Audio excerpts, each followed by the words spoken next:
Halo, halo. Selamat datang di video pembahasan soal simulasi SNBT 2024 untuk subtes PBM.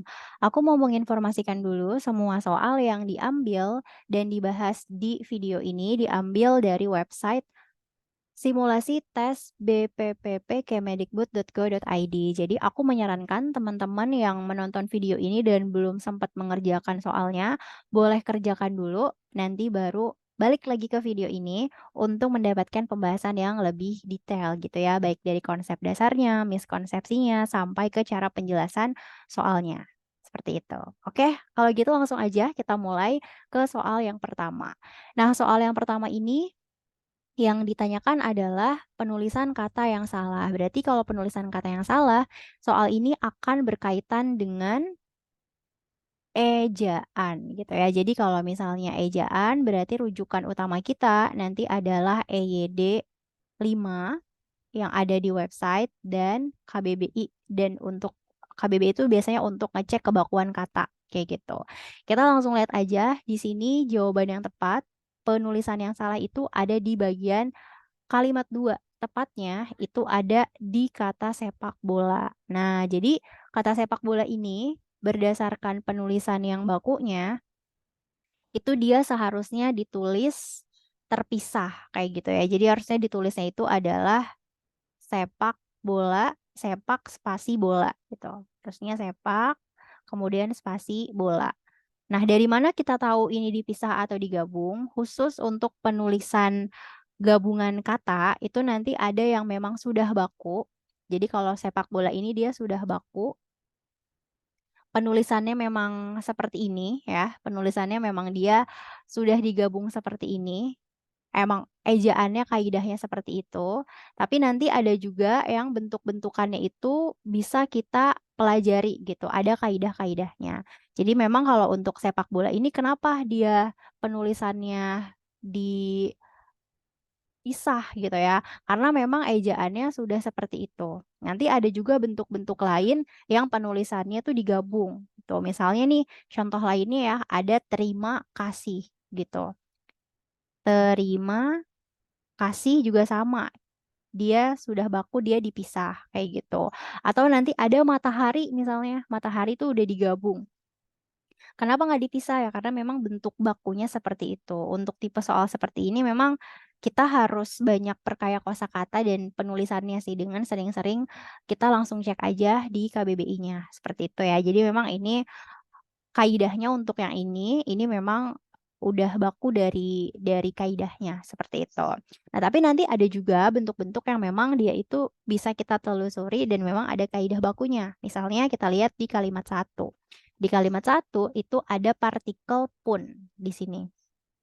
Nah, partikel pun di sini dia penulisannya nanti ada yang digabung, ada yang dipisah gitu. Nah, di sini penulisan partikel punnya ini dia sudah tepat dia digabung. Karena pun di sini dia bermakna atau dia itu sebagai posisinya sebagai konjungsi. Pun sebagai konjungsi. Kalau nanti pun sebagai konjungsi, dia akan digabung. Tapi nanti kalau punnya bermakna juga atau saja, dia nanti baru akan dipisah. Jadi aku sambil tulis di sini ya materinya. Jadi kalau nanti kalian ketemu partikel pun yang dia bermakna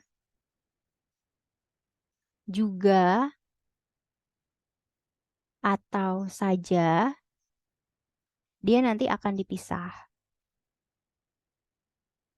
Misalnya apa? Misalnya sering banget nih kita mendapatkan kata ini, kapanpun. Nah, kapanpun di sini kan maknanya adalah kapan saja ya. Jadi harusnya dipisah. Saya pun, saya juga misalnya.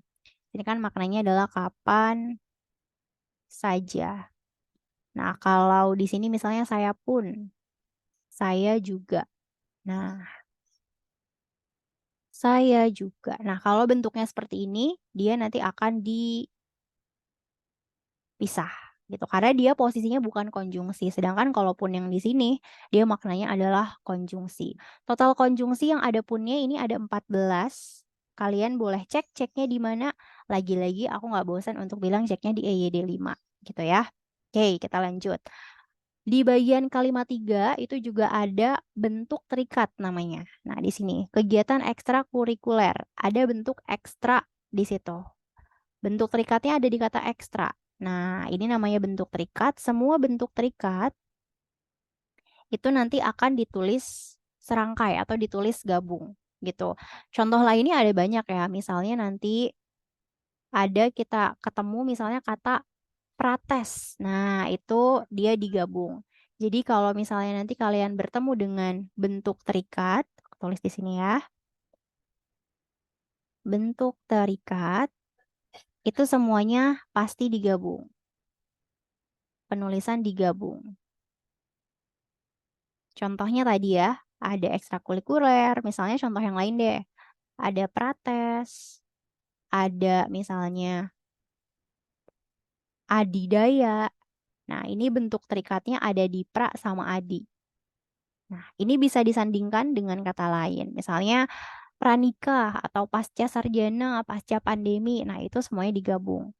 Tapi kalau misalnya nanti dia itu berhubungan atau dia ketemu sama huruf kapital, baik nanti dari nama diri atau misalnya singkatan atau misalnya akronim nama diri, dia akan ditulisnya itu disertai dengan tanda hubung. Disertai tanda hubung. Ini kalau kondisinya gitu ya, dia itu ketemu sama kata-kata yang diawali kapital. Misalnya aku punya kata anti PKI. Nah, PKI ini kan merujuk pada nama diri ya, nama partai gitu.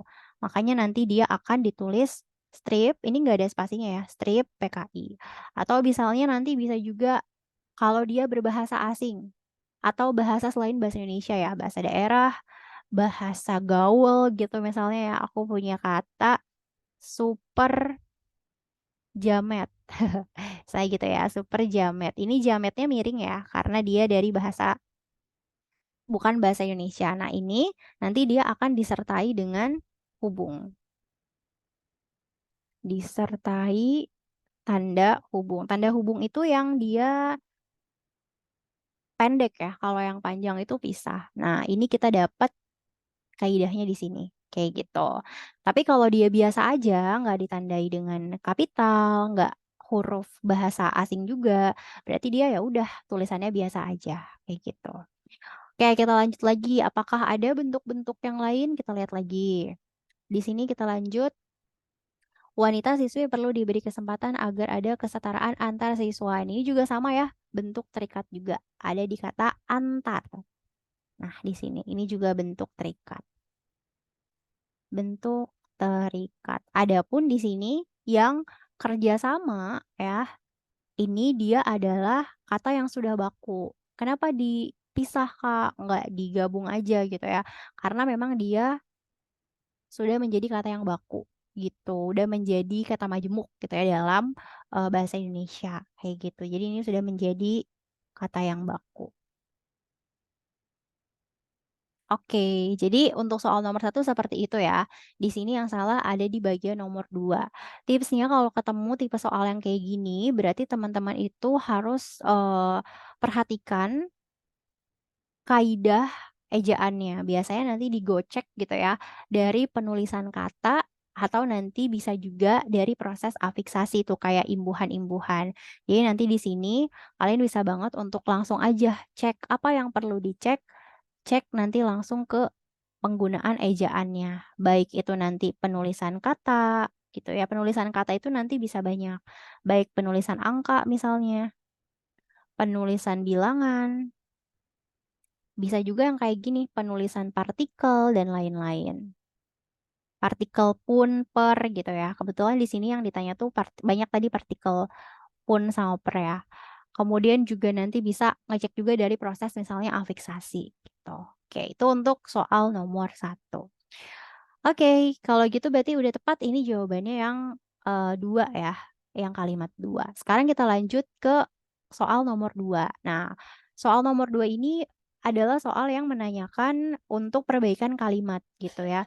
Yang di-highlight di sini yang ditanyakan adalah frasa erat kaitannya di kalimat 5 itu harus diubah jadi apa supaya kalimatnya itu jadi oke gitu. Nah, berarti ini adalah soal yang berkaitan dengan kalimat efektif ya. Kalau misalnya kita ketemu tipe soal kalimat efektif, itu memang ada banyak basic skill yang harus kita kuasai. Dan yang paling penting gitu ya, yang paling mendominasi adalah memang nanti teman-teman harus tahu pola kalimat kayak SPOK gitu. Itu memang harus tahu. Selain nanti ejaan juga harus diperkaya juga dan harus paham konsepnya juga. Nah, jadi di sini yang ditanyakan adalah kalimat efektif. Kalimat efektif. Oke, sekarang kita lihat emang apa yang salah gitu ya dengan kalimat efektif ini. Nah, aku mau menyampaikan konsep yang harus kita pahami bersama dulu bahwa rules gitu ya atau aturan sebuah kalimat yang bisa disebut efektif itu sebenarnya ada banyak ya. Tapi di sini yang mau aku coba sampaikan, aturan kalimat efektif yang mau aku sampaikan adalah yang paling utamanya dulu. Nah, kalimat itu minimal dia harus mengandung subjek dan predikat. Jadi minimal SP-nya jelas. Minimal SP itu jelas. Nah, kalau kita analisis, coba kita analisis bareng-bareng. Kira-kira apa nih SP dalam kalimat ini gitu ya. Nah, kira-kira menurut kalian apa nih? S-nya apa? Iya, pendidikan karakter ya. Pendidikan karakternya kita udah dapat sebagai S. Kemudian ada erat kaitannya. Nah, akhirannya, kalau kita lihat di sini kan ada akhirannya ya. Nah, ini imbuhannya itu dia akan memengaruhi kelas kata gitu. Jadi, kalau misalnya kalian nanti belajar tentang kelas kata, itu kan ada nomina, ada verba, adjektiva, dan kawan-kawan gitu ya. Nah, akhirannya ini bisa membentuk nomina. Akhirannya membentuk nomina atau kata benda. Dan biasanya nanti kata benda itu akan menempati fungsi sebagai subjek. Biasanya ya, aku katakan biasanya. Biasanya menjadi subjek. Nah, kalau di sini konteksnya dia jadi apa gitu ya? Apakah jadi subjek? Nah, kita lihat di sini. Pendidikan karakter erat kaitannya dengan pendidikan moral. Nah, di sini ada dua kemungkinan nih. Yang pasti dia bukan predikat. Kenapa bukan predikat? Karena biasanya predikat itu akan menjelaskan si subjeknya kan. Kalau kita cek di sini, si erat kaitan ini akan menghapus fungsi dari predikatnya karena dia tadi ya pembentukan si frasanya ini tuh nanti diakhiri dengan si akhirannya ini. Makanya ini akan membentuk apa berarti di sini? Nah, ini akan menjadi perluasan dari si subjeknya. Jadi ini ya kalau bisa kita bilang ya, ini masih subjek-subjek juga gitu. Predikatnya itu jadi hilang. Jadi kalau misalnya kita lanjutin sini ya, itu adalah subjek gitu. Masih lanjutan dari si subjeknya. Nah, tiba-tiba di sini ada dengan pendidikan moral. Nah, dengan pendidikan moral ada penanda konjungsi dengan di situ. Dengan dia akan membentuk fungsi keterangan. Jadi kalau kita cek di sini kesalahannya gitu ya, karena di sini tuh predikatnya nggak ada, predikatnya hilang. Makanya kalimatnya perlu diperbaiki gitu ya. Diperbaiki dengan apa? Dengan berkaitan erat. Kenapa? Karena kalau kita ubah berkaitan erat, di sini ada imbuhan ber. Nah, sini ya, berkaitan erat. Nah, imbuhan ber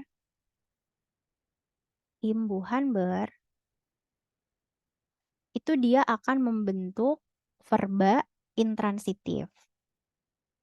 Membentuk kalimat aktif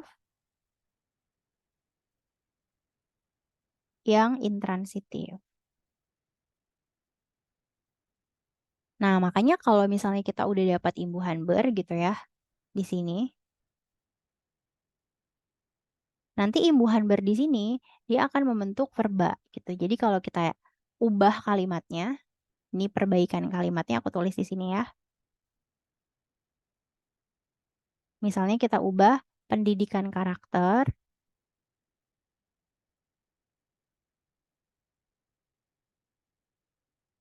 berkaitan erat berkaitan erat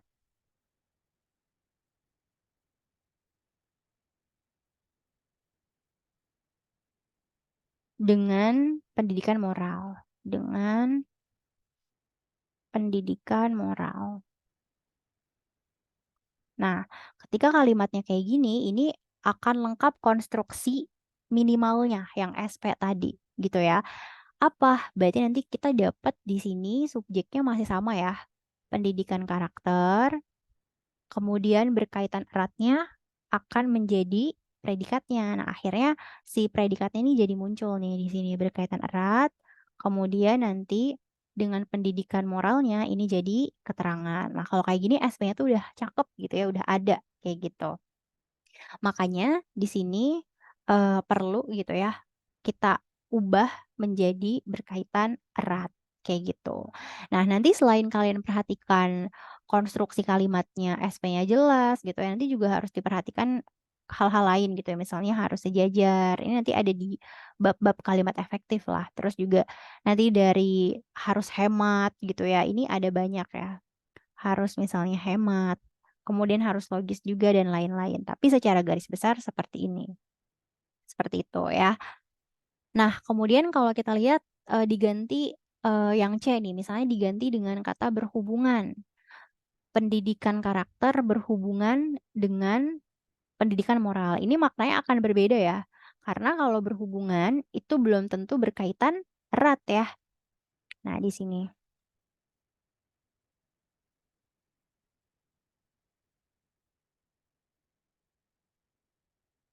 Tadi yang opsi C ya. Kalau berhubungan itu tidak sama dengan secara makna ya. Berhubungan itu tuh dia tidak sama dengan berkaitan erat gitu. Kayak aku berhubungan dengan dia ya udah bisa jadi kan hubungannya nggak erat ya biasa aja. Tapi kalau berkaitan erat berarti hubungannya ini udah mendalam, udah solid gitu. Jadi secara makna dia berbeda. Makanya yang opsi A ini pasti salah ya. Kemudian yang opsi C juga dia keliru juga gitu. Kemudian yang didahului dengan kata sangat. Kalau kita perhatikan didahului dengan kata sangat pendidikan karakter sangat erat kaitannya itu sama ya. Menambahkan kata sangat di sini. Kalau kita tambahin kata sangat di sini ini nggak memengaruhi si predikatnya muncul. Tetap aja predikatnya hilang. Predikatnya masih kebingungan nih, nggak ada tetepan ya. Jadi ini nggak memengaruhi. Kemudian dihilangkan kata kaitannya. Misalnya pendidikan karakter erat dengan pendidikan moral. Nah, berarti nggak ada maknanya jadi berbeda. Karena si kaitannya ini jadi hilang gitu kan. Berarti makna hubungannya jadi hilang. Makanya di sini perbaikan yang D, yang E juga dia keliru. Nah, jadi jawaban yang tepat yang B. Seperti itu. Oke, itu untuk soal nomor 2. Sip. Sekarang kita masuk ke soal nomor 3 ya. Yang ditanyakan adalah kalimat 2 perlu disempurnakan menjadi apa? Nah, ini juga sama. Kalau pertanyaannya adalah perlu disempurnakan, berarti lagi-lagi ini yang ditanyakan adalah kalimat efektif. Kalimat efektif. Dan kalau kita lihat tipe soalnya, ini kalimat efektif yang berkaitan dengan kesejajaran. Kita lihat dulu kalimat duanya ya. Di kata kunci jawabannya adalah berkembangnya kita ubah menjadi mengembangkan. Kita lihat dulu kalimat 2 di sini. Nah, ini kalimat yang akan kita telisik gitu ya. Pendidikan karakter adalah usaha yang disengaja untuk mendidik dan berkembangnya. Nah, sebelumnya pernah di soal sebelumnya itu udah sempat aku sampaikan ya. Imbuhan itu akan memengaruhi kelas kata. Saya di sini ada mendidik, kemudian di sini ada berkembang tapi dapat akhirannya gitu. Berarti ini dari konstruksi kelas katanya dia berbeda. Nah, pada bab kalimat efektif ini tuh nggak boleh berbeda. Kelas kata tuh nggak boleh berbeda. Karena kalau kelas katanya berbeda berarti dia nggak sejajar gitu. Jadi kalau kita ngelihat kesejajaran dalam kalimat efektif itu artinya kesejajaran dalam kalimat efektif itu mensyaratkan kelas kata atau jenis frasa tuh sama. Sini ya. Kesejajaran, konsepnya kesejajaran itu adalah di sini. Kelas kata atau jenis frasa pada rincian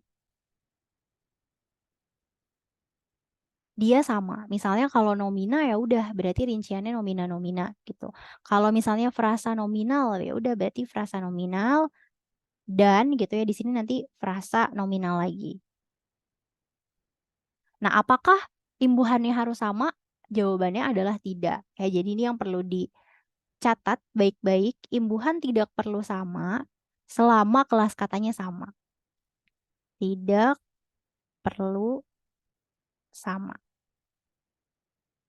Gitu. Jadi kalau misalnya kita lihat, aku kasih contoh sedikit biar terbayang ya teman-teman. Misalnya ada rincian kayak gini. Membaca dan mencuci. Oke, ini nominan, ini verba-verba ya. Verba dan verba gitu kan. Nah, terus nanti ada misalnya seperti ini, membaca dan berenang.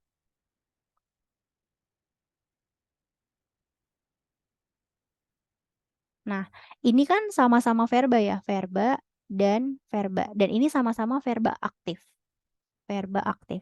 Walaupun dia bentuknya berbeda, kalau kalian perhatikan di sini me, di sini me, di sini me, di sini ber, tapi karena dia sama-sama verba dan verbanya verba aktif, maka dia bisa dikatakan ini tuh adalah kalimat yang tetap sejajar. Tapi kalau misalnya nanti bentuknya itu dia yang satu aktif, yang satu pasif, misalnya membaca dan ditulis. Nah, kalau bentuknya kayak gini, ini yang satu adalah verba aktif, yang satu verba pasif, baru dia tidak sejajar. Gitu ya, khusus untuk verba. Tapi kalau misalnya dia bentuknya sama ya nggak apa-apa gitu. Karena kan nggak semua kata kerja itu kalau dia bentuknya sama itu berarti sejajar. Karena nggak semuanya bentuk imbuhannya ada. Misalnya membaca dan merenang. Merenang kan nggak ada ya. Makanya dia pakainya berenang. Tapi kalau nanti padanannya masih ada dari kata me, ya udah pakainya me. Gitu. Nah, kita lihat di sini si berkembangnya ini dia akan membentuk, kalau kita balik lagi ke sini dia akan membentuk nomina ya. Jadi ini ada di sini verba, yang ini dia membentuk nomina gitu ya. Nah, berarti kalau kita cek dia berbeda, makanya harus diubah menjadi apa namanya perubahannya ini menjadi mengembangkan supaya jadi verba. Mengembangkan. Nah, kalau mengembangkan di sini dia jadi verba. Jadinya dia sudah setara. Dan di sini memang sudah ada rinciannya ya. Kalau kita perhatikan yang dimaksud dengan rinciannya kan ini. Ini adalah rincian yang pertama, mendidik gitu ya. Dan berkembangnya karakter pribadi ini rincian yang kedua.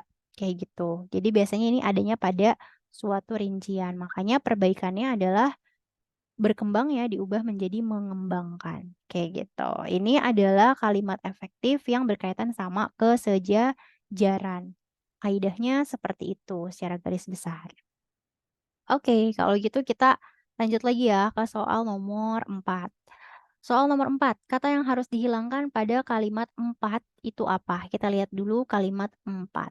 Nah, jawabannya adalah untuk ya. Kita lihat kenapa untuk harus dihilangkan. Nah, ini kalimat 4-nya di sini. Kita lihat, kita tandai. Secara umum, fungsi pendidikan ini adalah untuk membentuk karakter peserta didik agar menjadi orang yang bermoral. Nah, jadi di sini kata untuk ini bermasalah, harus dihilangkan. Nah, di sini ya, dia harus dihilangkan. Nah, kenapa harus dihilangkan? Konsepnya adalah setelah verba copula, ini adalah verba copula ya. itu harus langsung disusul dengan pelengkap. Verba copula. Dia selanjutnya harus pelengkap. Sedangkan untuk ini adalah unsur kata yang akan membentuk keterangan. Nah, membentuk keterangan. Nah, berarti harus diperbaikinya jadi gimana? Nah, kalau kita perhatikan di sini ya konsepnya, berarti ya udah harus dihapus aja biar nanti dia langsung predikat. Jadi konsep dasarnya dalam suatu kalimat, sini ya, ini berkaitan dengan kejelasan struktur. Kejelasan struktur. Nah, ada dua contoh. Yang pertama, kalau dia kalimat berkopula, maka setelah kopula langsung pelengkap. Misalnya kayak tadi ya, pendidikan karakter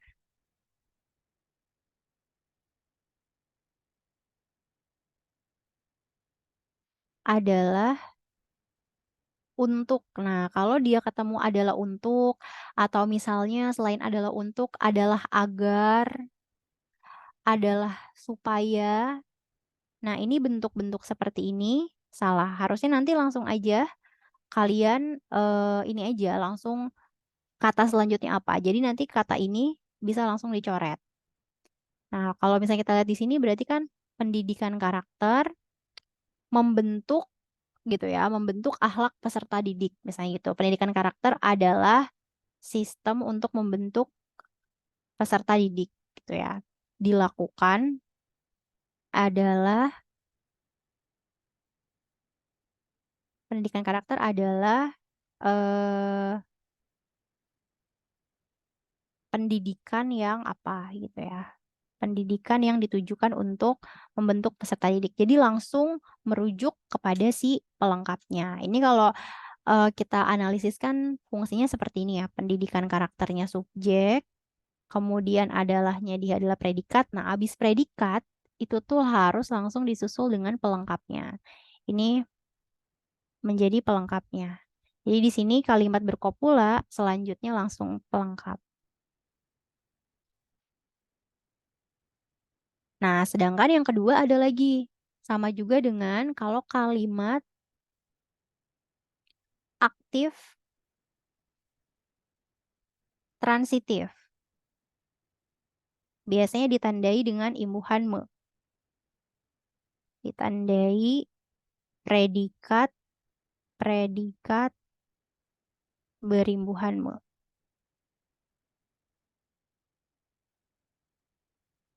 Nah, ini juga sama. Selanjutnya harus langsung objek. Selanjutnya objek. Jadi kalau nanti kalian ketemu misalnya kalimat gini. Aku menginformasikan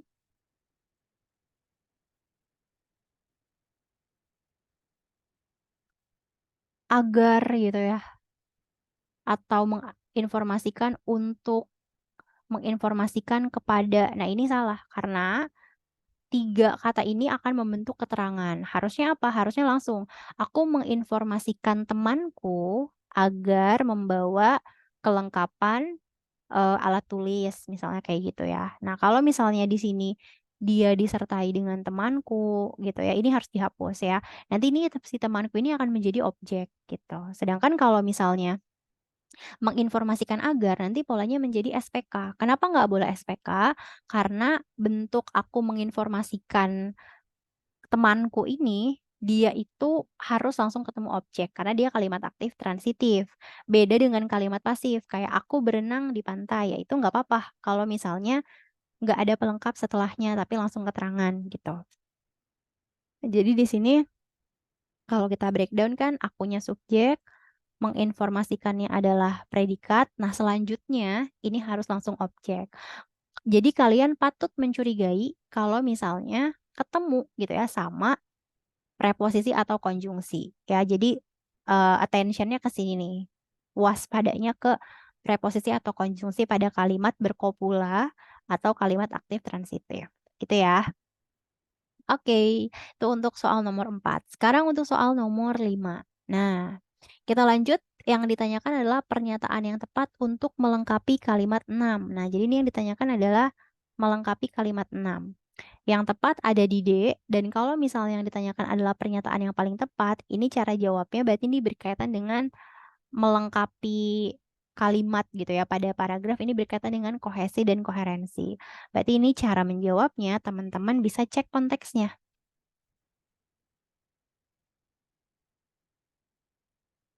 Cek konteks kalimat. Akan menjadi jackpot kalau misalnya nanti tuh ada konjungsi. Kalau misalnya ada konjungsi, cek konjungsinya. Karena konjungsi itu kan biasanya akan menandakan dia hubungannya pertentangan atau dia hubungannya penambahan atau penguatan gitu ya. Tapi yang paling penting dicek konteks. Cek konteks ini nanti lihat kalimat sesudah dan sebelum. Berarti kalimat sebelum kalimat 6 sama kalimat sesudah kalimat 6 supaya kita tahu konteksnya. Kalau setelah dicek dua kalimat sebelum dan sesudah masih belum jelas, berarti lihat dari kalimat satunya gitu ya. Nah, coba kita lihat ke bagian kalimat 6-nya ya. Di sini jawabannya adalah tidak dapat dipisahkan dengan pendidikan moral. Jadi kita lihat apa sih yang nggak boleh dipisahkan dengan pendidikan moral. Nah, di sini. Kalau kita cek gitu ya dari kalimatnya secara umum, dia bilang dari awal bahwa, pendidikan karakter itu adalah ini ya, usaha yang disengaja untuk mendidik dan mengembangkan karakter peserta didik. Jadi kayak pendidikan karakter itu berkaitan dengan moralnya peserta didik lah gitu ya. Terus juga dikasih tahu bahwa pendidikan karakter merupakan suatu sistem terancana di kalimat 3 yang bertujuan menanamkan nilai-nilai. Jadi kalau di sini ya, nah, pendidikan karakter, usaha untuk mendidik karakter peserta didik. Terus juga bertujuan menanamkan nilai-nilai kepribadian. Terus juga di dalamnya tuh ada unsur-unsur pengetahuan, kesadaran, motivasi, dan perilaku untuk melaksanakan nilai-nilai tersebut, nilai-nilai moral gitu ya. Secara umum, fungsi pendidikan ini adalah membentuk karakter peserta didik agar menjadi orang yang bermoral dan berakhlak mulia gitu. Dan kalau kita perhatikan berarti gitu ya, di sini yang tepat adalah ya pendidikan karakter itu, oleh karena itu pendidikan karakter nggak bisa kita pisahkan dengan pendidikan moral. Karena kalimat-kalimat sebelumnya pun dia ngebahas tentang kaitan gitu ya, pendidikan karakter dengan pendidikan moral, kayak gitu. Nah, kalau di breakdown kenapa nih bukan jawaban yang lain? Misalnya harus dibelajarkan di semua jenjang pendidikan. Nah, ini nggak ngebahas kepentingan atau urgensinya dibelajarin di mana gitu ya. Jadi ini kurang sesuai dengan konteks. Terus tiba-tiba kalau yang ini menjadi bagian penting dalam kehidupan, ini juga salah dong. Karena konteksnya tuh bukan peran dalam kehidupannya gitu ya. Terus juga yang C, tidak dapat dibedakan. Kalau ini dia bilangnya tidak dapat dibedakan. Nah, konteksnya bukan tidak dapat dibedakan ya. Sebenarnya kan bisa dibedakan dengan pendidikan moral, tapi dia itu berkaitan erat gitu ya. Jadi nggak bisa dipisahin gitu. Nah, kemudian yang menjadi bagian penting dari pendidikan moral ini juga tidak sesuai. Kalau menjadi bagian penting itu kan berarti ini tuh kayak faktor utamanya nih. Sedangkan di teks tuh nggak bahas itu. Teks hanya membahas si pendidikan karakter gitu ya. Ini tuh kayak sohib banget gitu ya, couple banget sama pendidikan moral. Jadi ini tuh saling berkaitan ya, berkaitan erat dengan pendidikan moral. Jadi jawabannya yang D.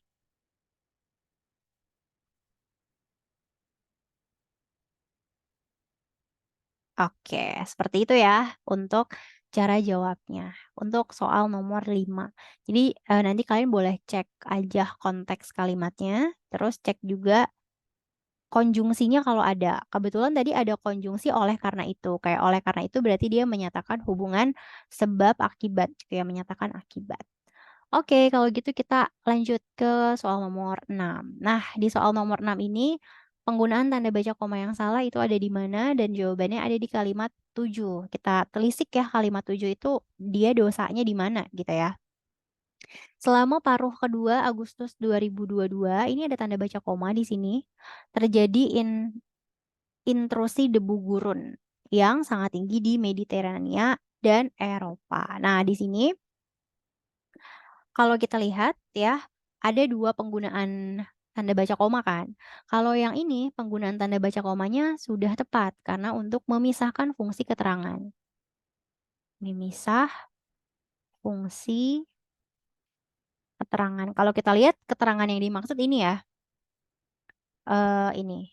Selama paruh kedua Agustus, ini kan keterangan kalimat ya, keterangan waktu.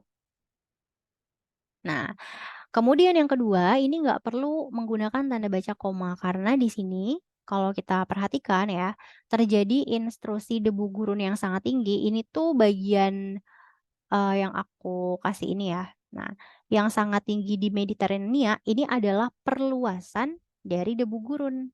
Nah, perluasan dari frasa debu gurun.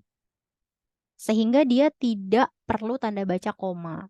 Ya, karena perluasan ya udah ngejelasin aja.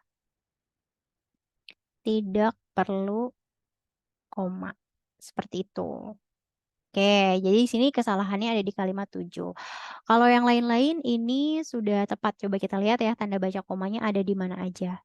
Di kalimat 1 nggak ada, di kalimat 2 ini ada koma di sini kecil. Nah, ini juga sama fungsinya untuk memisah fungsi keterangan ya. Jadi tanda baca koma yang di sini juga sama memisah fungsi keterangan. Kemudian ada lagi di kalimat ini untuk bilangan ya, kalau ini udah tepat 2,5 ini untuk bilangan desimal.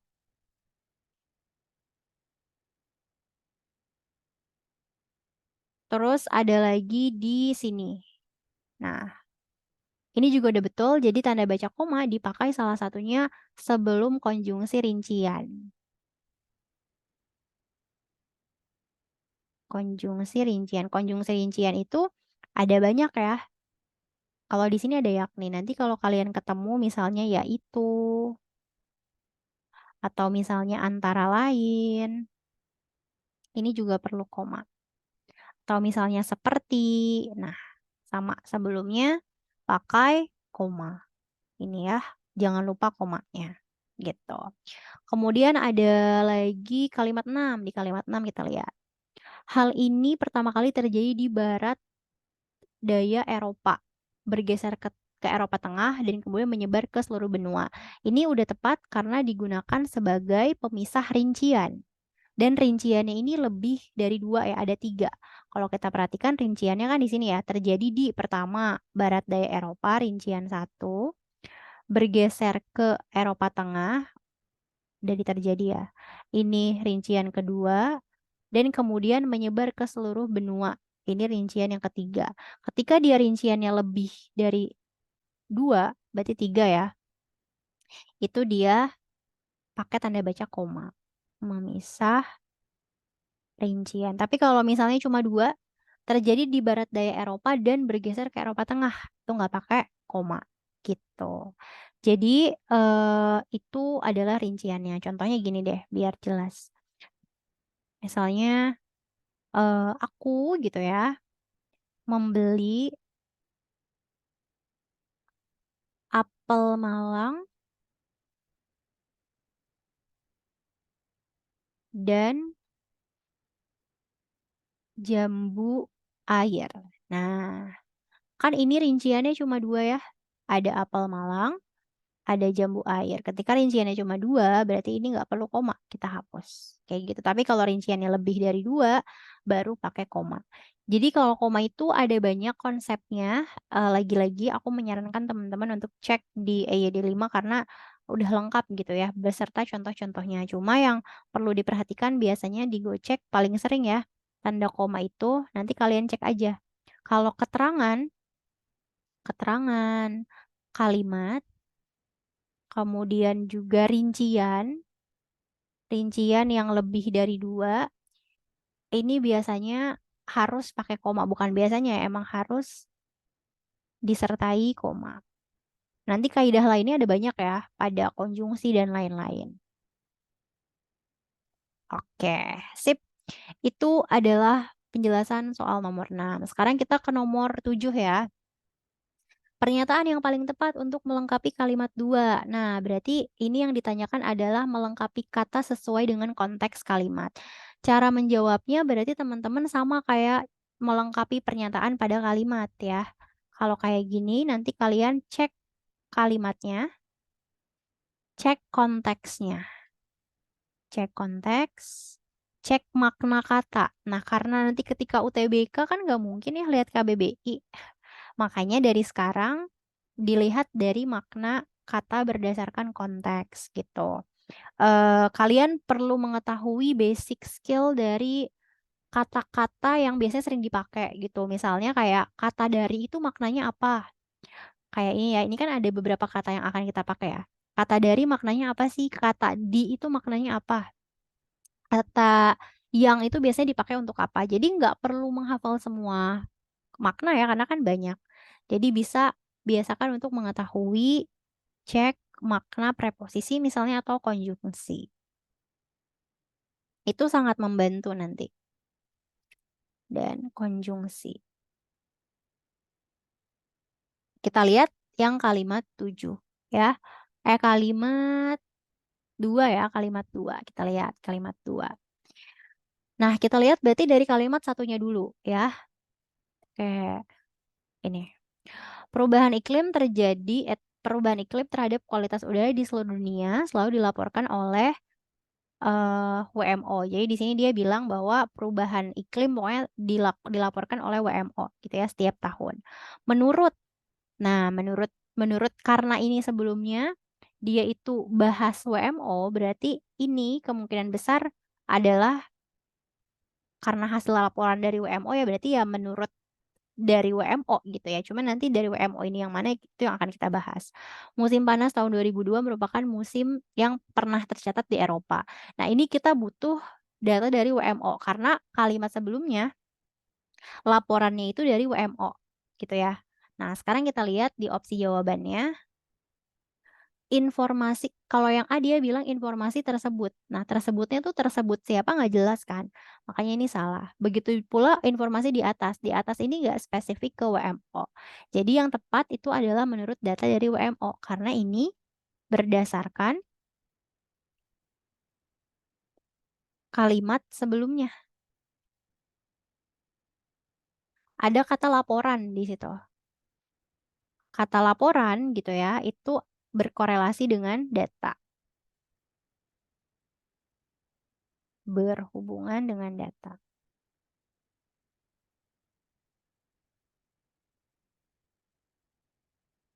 Nah, kenapa bukan yang data yang diperoleh WMO? Kalau data yang diperoleh WMO artinya tuh bukan WMO yang melaporkan datanya. Tapi WMO ini dapat data dari pihak lain. Jadi data yang diperoleh, data yang diberikan gitu ya oleh pihak lain kepada WMO. Jadi ini maknanya dia kurang sesuai dengan konteks ya. Diperoleh ini maknanya didapatkan dari pihak lain.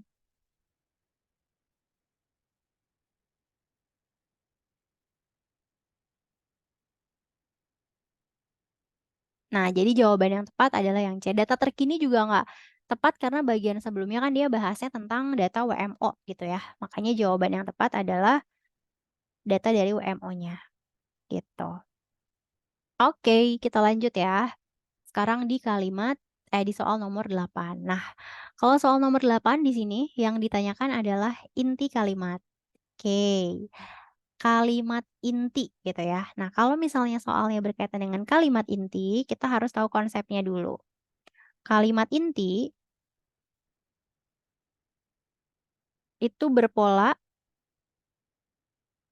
minimal SP. Tapi kalau dia adalah kalimat aktif transitif berarti SPO. Kalau dia butuh pelengkap berarti SPPL. Karena ada beberapa kalimat yang butuh pelengkap juga gitu ya. Nah, dari sini berarti kalian tahu hal yang harus kalian eliminasi adalah keterangan. Jadi di sini eliminasi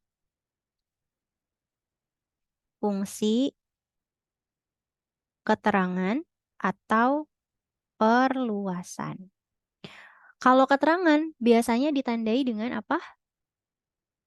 Betul. Preposisi atau konjungsi.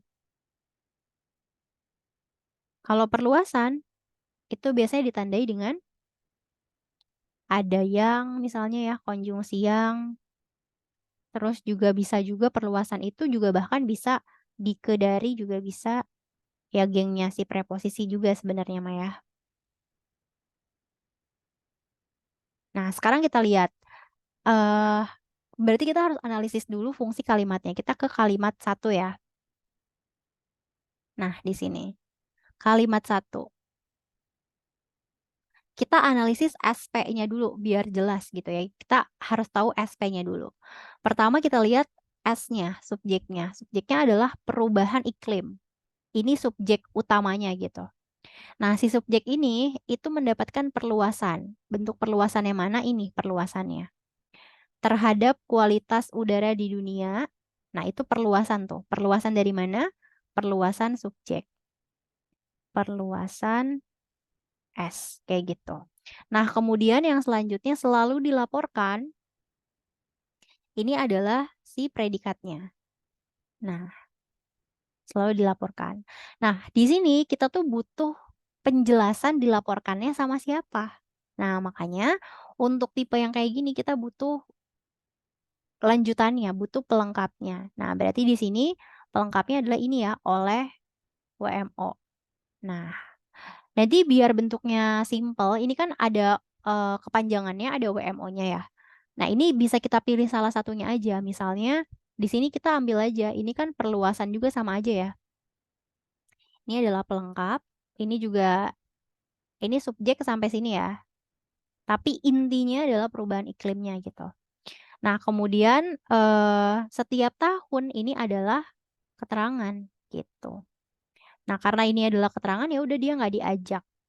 Nah, berarti inti dari kalimat ini, dari yang panjang ini adalah perubahan iklim selalu dilaporkan WMO gitu. Ini kenapa yang diambil WMO adalah bentuk yang paling singkatnya ya. Berarti ini intinya adalah perubahan iklim selalu dilaporkan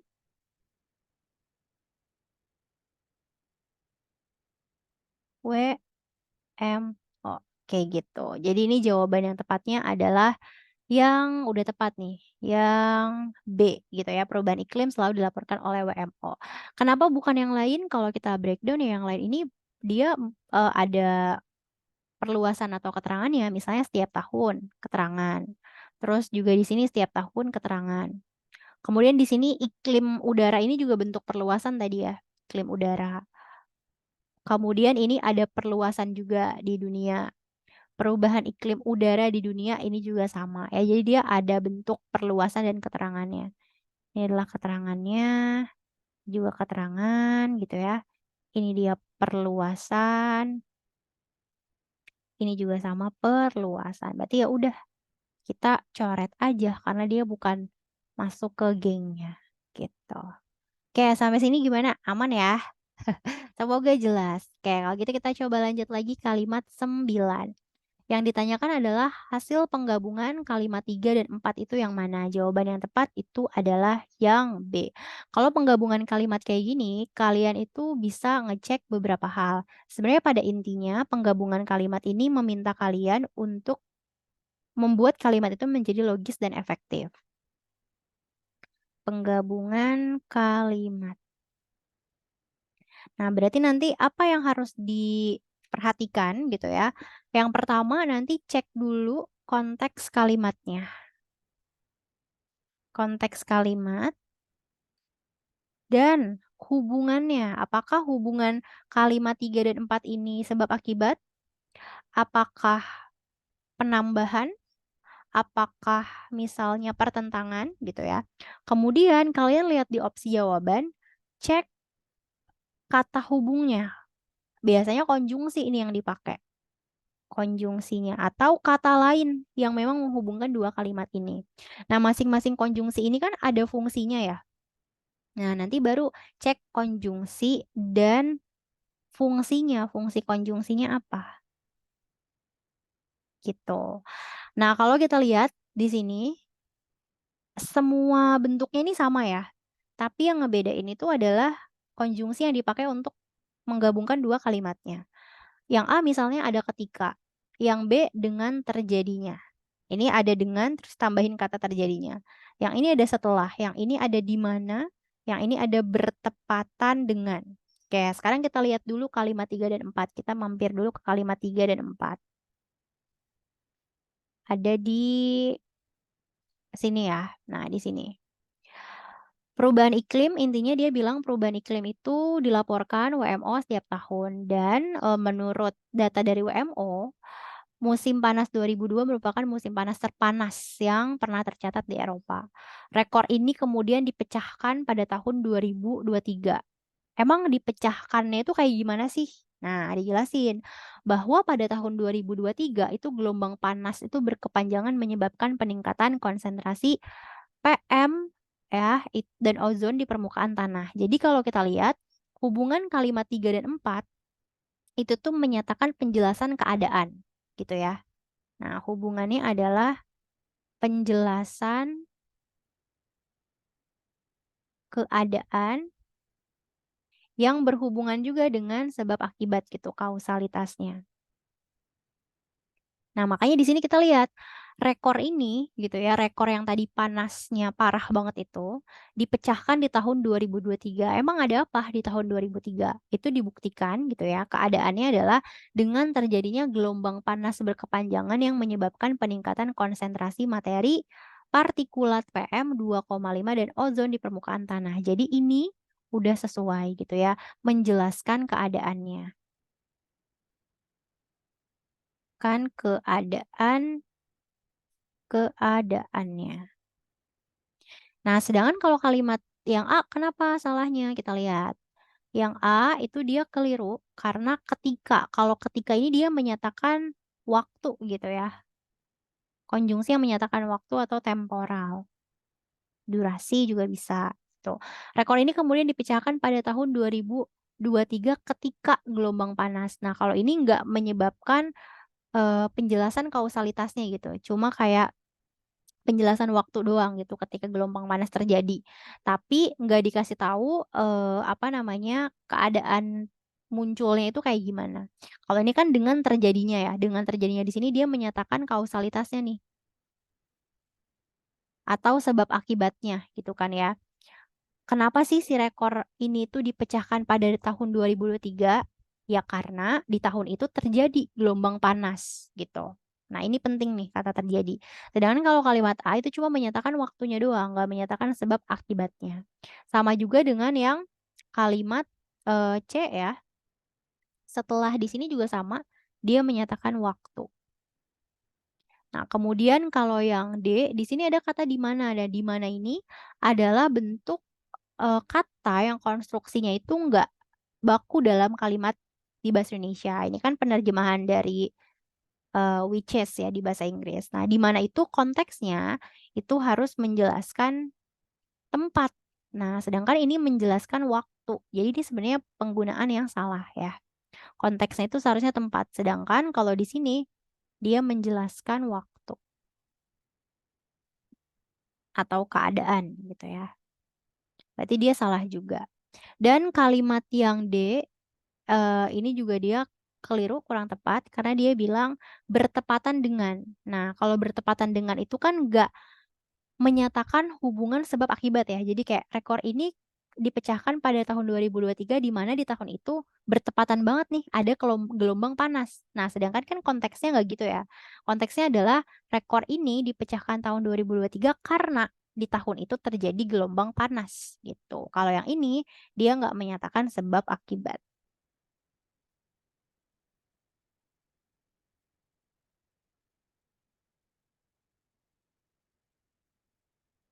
Oke, sampai sini semoga aman ya teman-teman ya.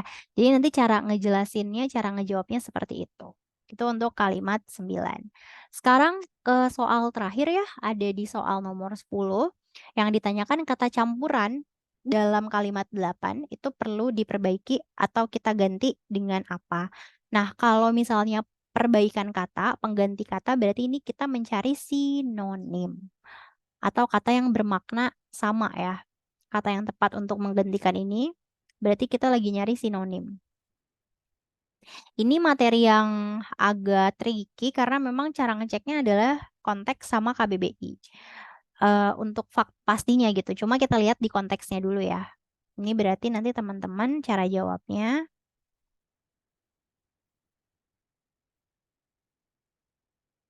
cek konteks dan memang gongnya gitu ya. Memang cek KBBI guys. Cuma kan nggak mungkin nanti lagi UTBK cek KBBI. Jadi kalian boleh perhatikan konteksnya dulu aja gitu. Nah kita lihat kalimat 8 di sini. Nah di sini dia bilang campuran selama paruh waktu kedua Agustus 2022 terjadi intrusi debu gurun yang sangat tinggi di Mediterania, campuran suhu tinggi ini ada beberapa zat yang disinggung gitu ya. Ada apa di sini? Ada suhu tinggi, terus ada jumlah aerosol yang tinggi, kandungan PM2,5 berdampak pada kesehatan. Nah, arti dari kata campuran yang tepat gitu ya, itu adalah gabungan karena si kata campuran itu maknanya adalah gabungan gitu ya. Campuran dari berbagai macam tadi ya, aerosol, terus juga lain-lain gitu. Nah, jadi gabungan itu artinya bersinonim gitu ya dengan campuran. Nah, jadi itu jawaban yang tepat. Kalau ikatan udah beda konteks ya, ikatan udah berbeda maknanya. Variasi, kalau variasi itu maknanya juga bukan berkaitan sama campuran gitu. Kalau variasi itu kayak jenis gitu kan ya. Jenis-jenis variasi. Nah, biasanya ini berkaitan sama rupa yang lain, jenis-jenis yang lain, bentuk-bentuk yang lain. Komposisi juga sama ya, dia kurang tepat karena kalau komposisi, aku pindahin dulu ya. Karena kalau komposisi itu maknanya adalah biasanya kalau komposisi itu berkaitan sama susunan gitu. Komposisi ini adalah susunan gitu. Kalau kombinasi gimana? Kalau kombinasi itu maknanya adalah gabungan beberapa hal. Nah, jadi ini juga udah beda maknanya. Lebih luas daripada gabungan doang ya kalau kombinasi. Gabungan beberapa hal. Oke, jadi jawabannya adalah yang C. Kalau tipe soal seperti ini emang agak tricky karena kita dibutuhkan kemampuan pemahaman makna sama kosakata yang luas gitu ya. Makanya nanti bisa banget untuk perdalam materi, kemudian sering-sering review materi juga. eh dan sering-sering baca sih untuk dapetin kosakata yang lain gitu ya, untuk memperkaya kosakata. Oke, tidak terasa ternyata udah 10 soal yang kita bahas. Semoga penjelasan yang dibahas di video ini jelas dan bermanfaat ya. Semoga teman-teman juga bisa mengambil manfaat dari video ini. Kalau misalnya ada yang mau kalian tanyain, boleh nanti drop aja pertanyaan kalian di bagian pertanyaan, di bagian komentar gitu ya. Dan semangat untuk UTBK-nya, semoga sukses dan selalu diberikan kemudahan dalam belajar. Aku tutup, terima kasih semuanya. Bye-bye.